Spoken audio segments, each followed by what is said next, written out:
Au 40e anniversaire de mariage de mes parents, papa s'est levé, nous annonçons Marcus comme président-directeur général de Sullivan Industries. Il l'a mérité. Tout le monde a applaudi. Maman m'a regardé, peut-être que tu pourras travailler aux ressources humaines un jour. Je suis restée silencieuse. Puis mon avocat m'a envoyé un texto, acquisition finalisée. Je me suis levé et j'ai dit une seule phrase, Marcus, tu es viré. J'ai acheté Sullivan Industries ce matin pour 680 millions de dollars. La sécurité te raccompagnera à la sortie lundi. Le visage de papa est devenu blanc quand je lui ai montré les documents signés. La salle de bal de l'hôtel Ashford scintillait de verres de champagne et de robes de créateurs. Des lustres en cristal projetaient une lumière chaleureuse. Plus de 200 invités étaient réunis pour célébrer le 40e anniversaire de mariage de mes parents. 40 ans de Daniel et Patricia Sullivan, le couple de pouvoir qui a transformé Sullivan Industries d'un petit atelier de fabrication en une entreprise de 920 millions de dollars. Je me tenais près du fond de la salle dans une simple robe noire de la saison passée, regardant mon frère aîné Marcus courtiser la foule comme s'il était déjà président-directeur général, ce que, selon le programme de la soirée, il était sur le point de devenir. Victoria. Ma cousine Amanda est apparue à mon coude avec 2 verres de champagne. Tu es magnifique. J'adore la robe. Est-elle vintage? Quelque chose comme ça, ai-je dit en acceptant le verre.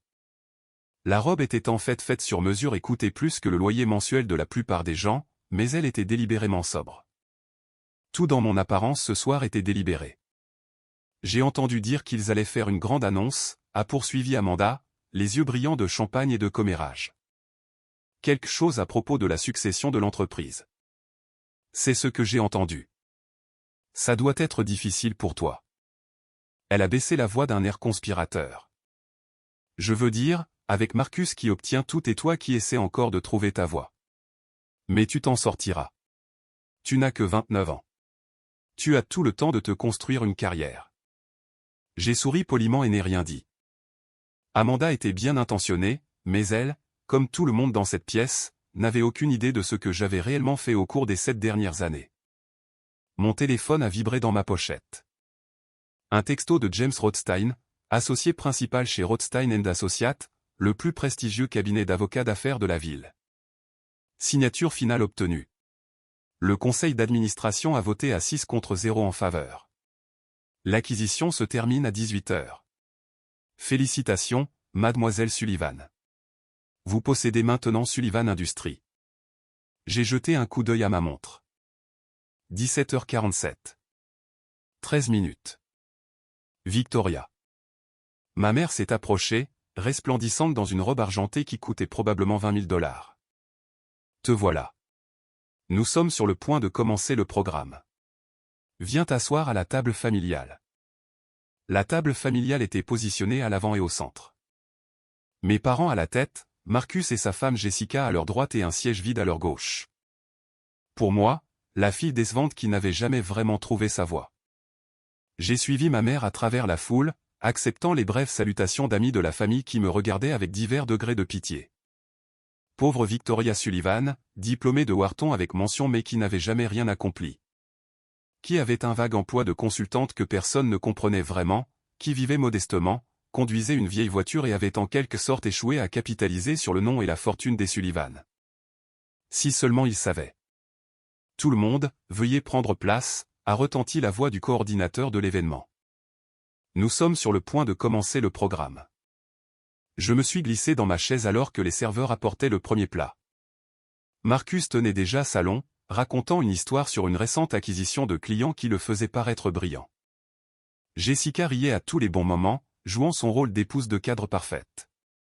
Mon père s'est levé, tapotant son verre de champagne avec un couteau jusqu'à ce que la pièce devienne silencieuse.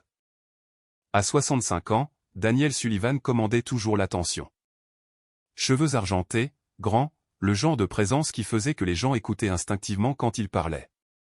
Merci à tous d'être ici ce soir, a-t-il commencé, sa voix portant facilement à travers la salle de bal.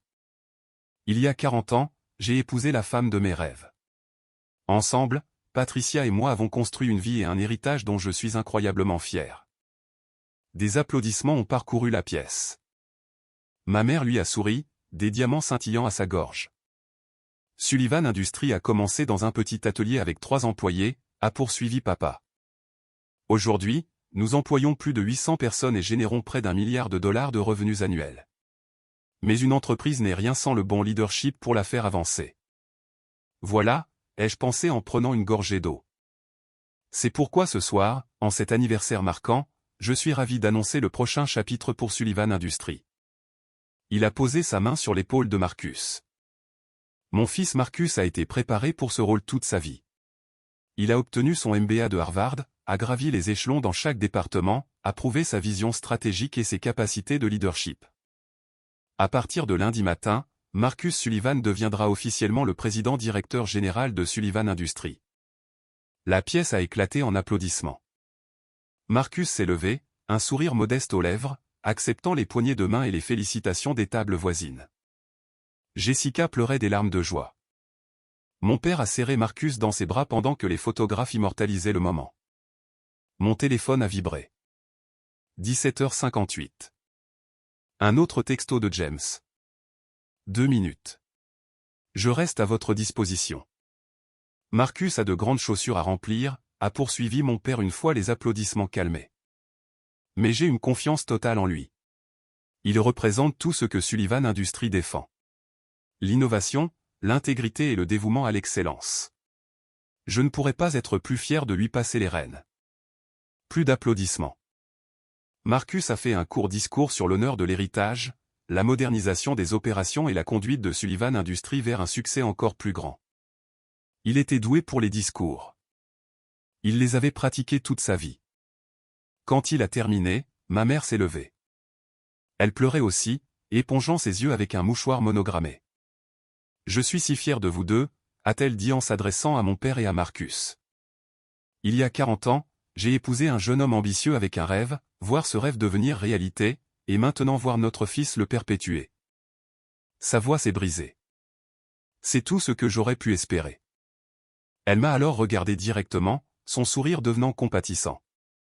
Victoria, ma chérie, je sais que cette soirée est probablement difficile pour toi, mais il y a tellement de rôles importants dans une entreprise comme la nôtre. Peut-être qu'un jour tu pourrais travailler aux ressources humaines ou à la communication ou quelque chose qui correspond à tes points forts. Il est encore temps pour toi de trouver ta place.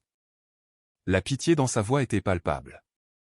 Plusieurs personnes aux tables voisines m'ont jeté un regard avec la même expression de sympathie. Pauvre Victoria, pas tout à fait assez bonne pour l'entreprise familiale. Mon téléphone a vibré. 18 heures. Exactement. James, c'est officiel. Vous possédez maintenant 73% de Sullivan Industries. Les documents sont en cours de livraison au secrétaire du conseil d'administration. Félicitations, Madame Su. J'ai posé mon verre d'eau et me suis levé. Le mouvement était assez désinvolte pour que seules quelques personnes le remarquent au début, mais peu à peu la pièce s'est tue alors que je restais debout, mon téléphone à la main. Je suis désolé d'interrompre, ai-je dit, ma voix calme et portante. Mais j'ai ma propre annonce à faire. Mon père a froncé les sourcils. Victoria, ce n'est pas le moment. En fait, papa, c'est exactement le moment. Je me suis tourné pour m'adresser à toute la salle. À 18 h ce soir, il y a environ 90 secondes, une acquisition d'entreprise a été officiellement finalisée.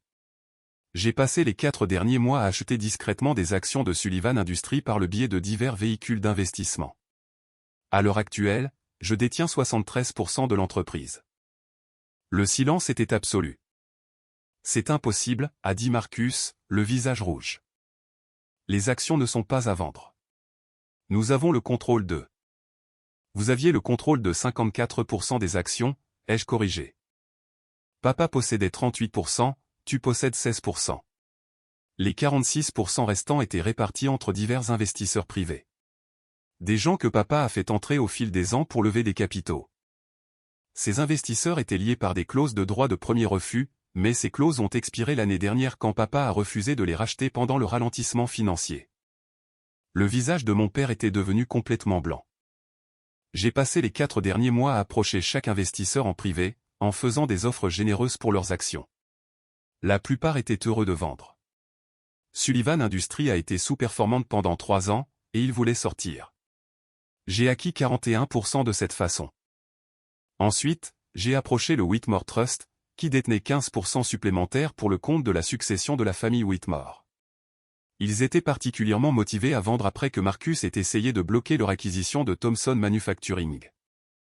La bouche de Marcus s'est ouverte et fermée comme un poisson. Cela m'a donné 56% de l'entreprise, ai-je continué. Mais je voulais une super majorité. Donc ce matin à 9 h, j'ai fait à papa une offre qu'il aurait dû refuser, mais il ne l'a pas fait. J'ai offert d'acheter la totalité de sa participation de 38% pour 680 millions de dollars, bien au-dessus de la valeur marchande, compte tenu des performances actuelles de l'entreprise. Son avocat lui a conseillé d'accepter. Il l'a fait. J'ai affiché les documents sur mon téléphone et tourné l'écran pour que la salle puisse voir. Papier à en-tête officielle, signature, tampon de notaire. La vente a été conclue à 18 h ce soir.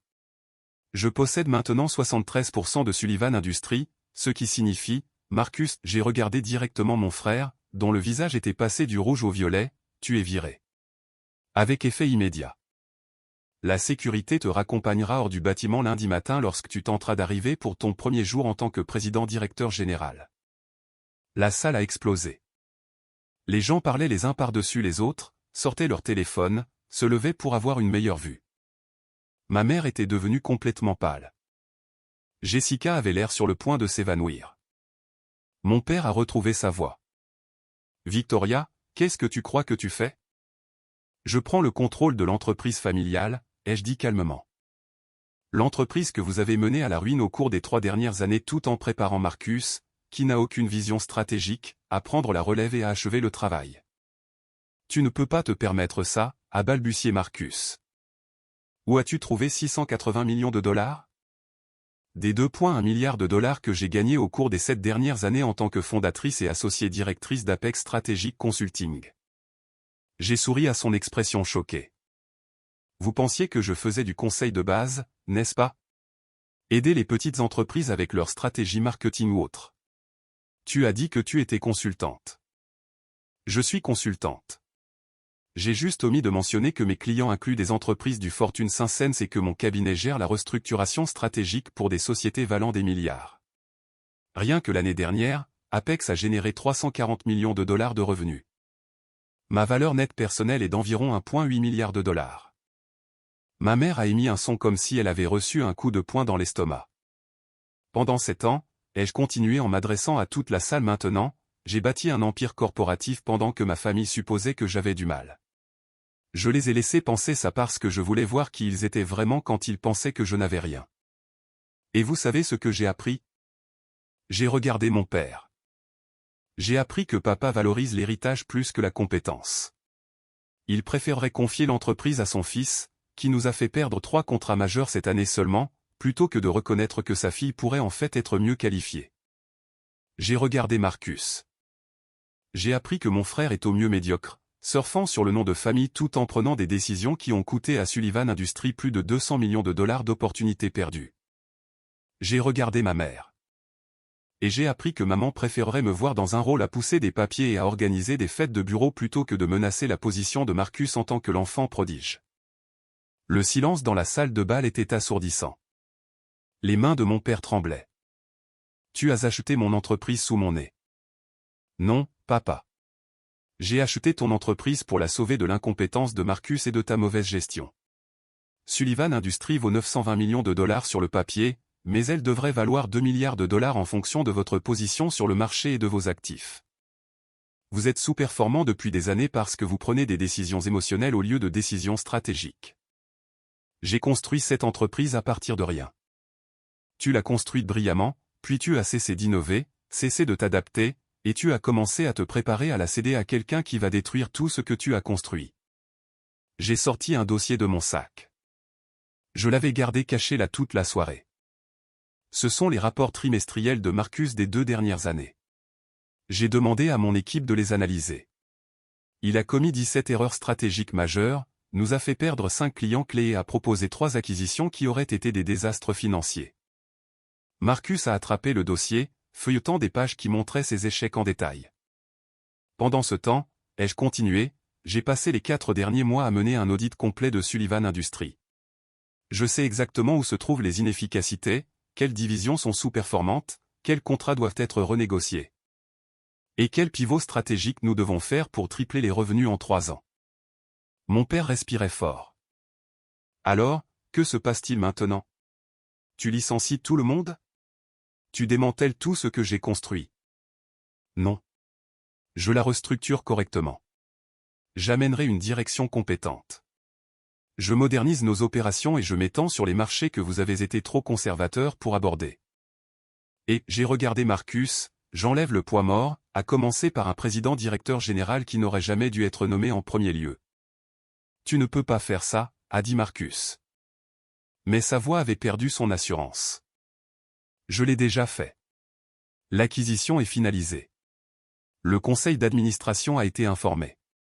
En tant qu'actionnaire supermajoritaire, j'ai pleine autorité pour effectuer des changements de direction. C'est fini pour toi, Marcus. Jessica s'est levée, le visage tordu par la fureur. Tu es jalouse. Tu as toujours été jalouse de Marcus. Je ne suis pas jalouse de la médiocrité, ai-je répondu calmement. J'en suis agacé. Il y a une différence. Mon père a frappé sa main sur la table. Tout le monde dehors. Réunion de famille maintenant. La salle s'est vidée rapidement, les invités rassemblant leurs affaires et chuchotant frénétiquement en se dirigeant vers les sorties. En quelques minutes, seule ma famille immédiate est restée dans l'immense salle de bal. Mes parents, Marcus, Jessica et moi. Explique-moi ça, a exigé mon père, sa voix dangereusement calme. Explique-moi comment ma fille, que je pensais à peine joindre les deux bouts, est secrètement devenue milliardaire et a acheté mon entreprise. Alors, je leur ai tout raconté. Je leur ai raconté comment, il y a 7 ans, j'avais été recruté dès la sortie de Wharton par Margaret Chin, l'une des stratèges d'entreprise les plus prospères du pays. Comment Margaret avait vu en moi un potentiel que ma propre famille ne pouvait pas voir. Comment elle m'avait encadré, enseigné, pour finalement faire de moi une associée dans son cabinet. Quand Margaret a pris sa retraite il y a 3 ans, elle m'a vendu le cabinet pour une fraction de sa valeur parce qu'elle croyait en moi, ai-je expliqué. Je l'ai rebaptisé Apex Strategic Consulting et je l'ai fait croître de façon exponentielle. Je travaillais 80 heures par semaine. J'ai pris les clients les plus difficiles. Je me suis bâti une réputation pour redresser les entreprises en difficulté et faire prospérer celles qui réussissaient. Pourquoi ne nous l'as-tu pas dit, a murmuré ma mère. Parce que la seule fois où j'ai essayé, vous vous souvenez il y a 5 ans quand j'ai mentionné que j'étais devenu associé, papa a dit, c'est bien, ma chérie. Mais ce n'est pas du vrai business comme ce que fait Marcus. Alors j'ai arrêté d'essayer de partager mon succès avec des gens qui avaient déjà décidé que j'étais un échec. Mon père avait l'air accablé. J'ai acheté un Pantouz il y a 3 ans, ai-je continué. Payé 4,7 millions de dollars en espèces. Je possède une villa en Toscane d'une valeur de 2,8 millions de dollars. Je conduis une voiture modeste aux événements familiaux, mais ma collection de voitures réelles comprend une Bentley et une Porsche. Je mène une vie incroyablement réussie. Vous n'avez simplement jamais pris la peine de regarder d'assez près pour le remarquer. Mais pourquoi acheter Sullivan Industries, a demandé Marcus, essayant toujours de comprendre. Pourquoi ne pas simplement construire ta propre entreprise? Parce que Sullivan Industries est aussi mon héritage, ai-je dit, ma voix se durcissant. Grand-père Sullivan a fondé cette entreprise. Papa en a fait ce qu'elle est aujourd'hui.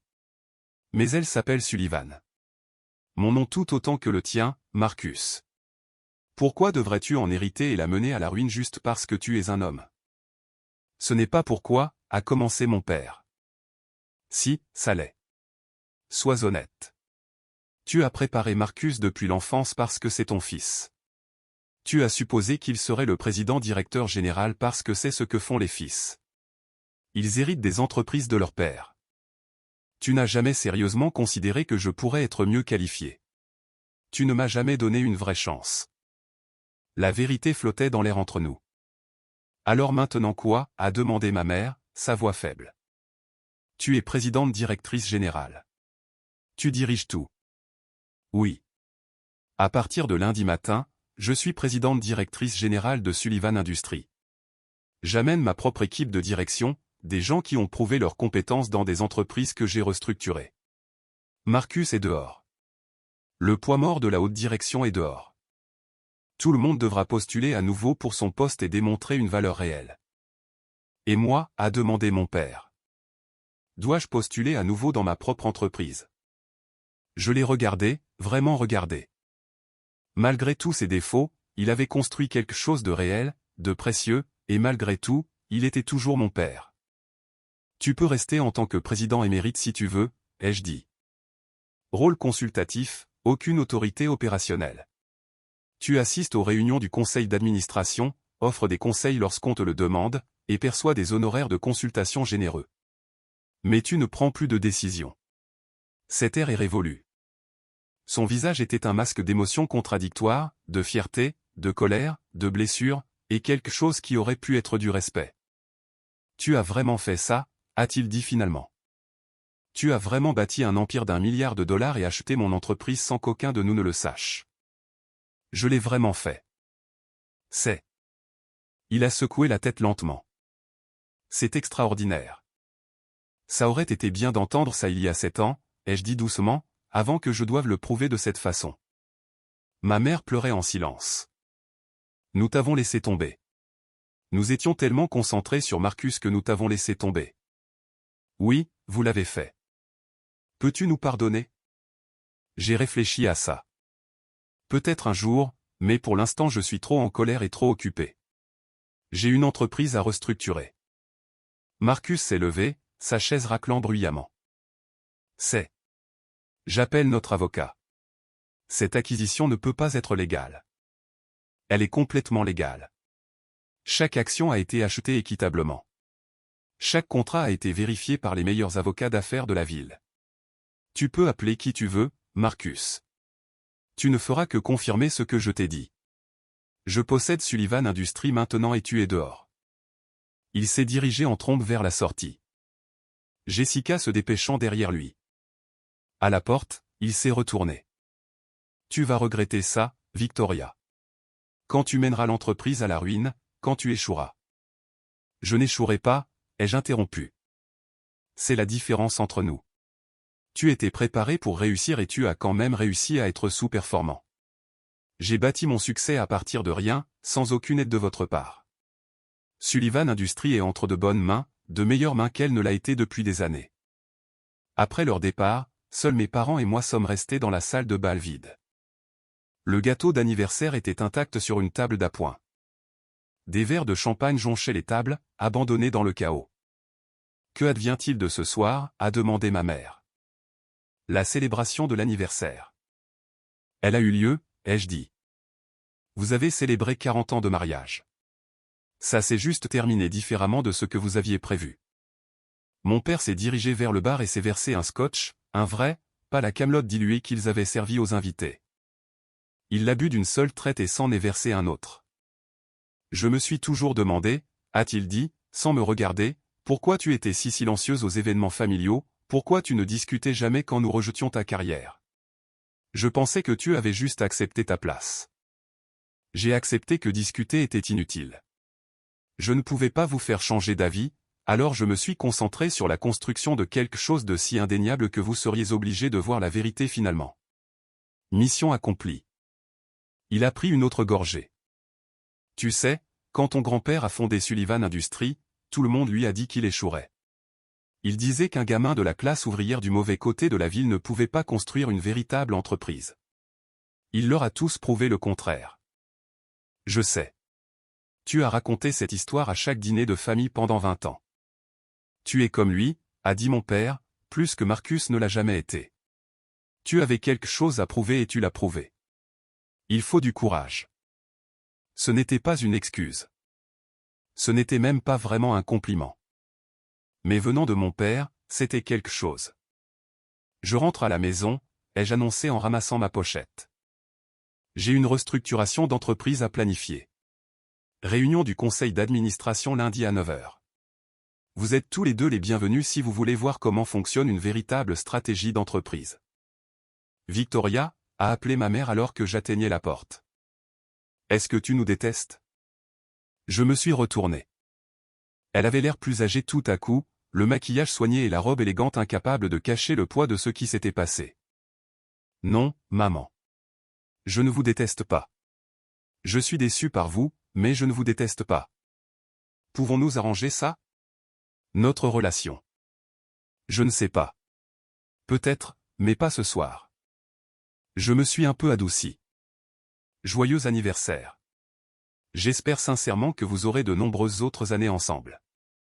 Utilisez-les simplement pour voir réellement les enfants que vous avez au lieu des enfants que vous auriez souhaité avoir.